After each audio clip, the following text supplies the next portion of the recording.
আসসালামু আলাইকুম।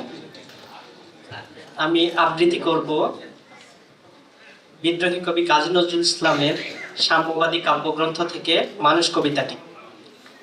কবিতাটির রচনাকাল ডিসেম্বর 1925, সেই হিসাবে কবিতাটি গত মাসে শতবর্ষী হয়েছে। মানুষ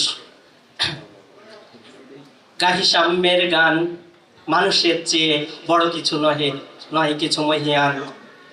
নাই দেশ কাল পাত্রের ভেদ, অভেদ ধর্ম জাতি, সব দেশে সব কালে কালে তিনি মানুষের জ্ঞাতি। পূজারি দোয়ার হলো, ক্ষুধার ঠাকুর দাঁড়ায় দুয়ারে, পূজার সময় হলো। স্বপন দেখিয়া আকুল পূজারি খুলিল ভজনালয়, দেবতার বরে রাজা কাজ হয়ে যাবে নিশ্চয়। জীর্ণ বস্ত্র শীর্ণ গাত্র, ক্ষুধায় কণ্ঠক্ষীণ, ডাকিল পান্থ, দ্বার খোলো বাবা, খাইনি গো 7 দিন। সহসা বন্ধ হলো মন্দির, ভিখারি ফিরিয়া চলে, তিমির রাত্রি পথ জুড়ে তার ক্ষুধার মানিক জলে। ভিখারি ভিখারি কয়, ওই মন্দির পূজারীর, হাই দেবতা তোমার নয়। মসজিদে কাল শিরনি আছিল ঢেল গোস্ত রুটি, বাঁচিয়া গিয়াছে মোল্লা সাহেব হেসে তাই কোটি কোটি।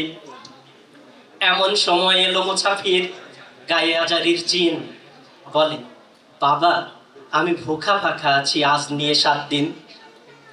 তেরিয়া হইয়া হাকিল মোল্লা, ভেলা হলে দেখিল এটা ভোগা চোমর কোভারি দিয়া, নামাজ পড়িস বেটা। ভিখারি কহিল না বাবা। মোল্লা হাকিল তাহলে শালা সোজা পথ দেখ, গোস্ত রুটি নিয়ে মসজিদে দিল তালা। ভিখারি ফিরিয়া চলে, চলিতে চলিতে বলে 80টা বছর কেটে গেল আমি ডাকিনি তোমায় কবু, তাহলে তো ক্ষুধার অন্ন আমার বন্ধ করনি তবু।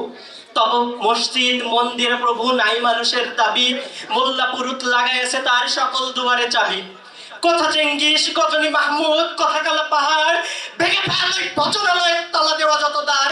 কোনের ঘরে কে কপাট লাগাই কেদার সেখানে তালা, সব দরজা খোলা রাখবে চালা, হাতুড়ি সাপল চালা। হায় রে ভজনালয়, তোমার মিনারে দাঁড়ায় ভণ্ড, গায়ে স্বার্থের জয়। ধন্যবাদ।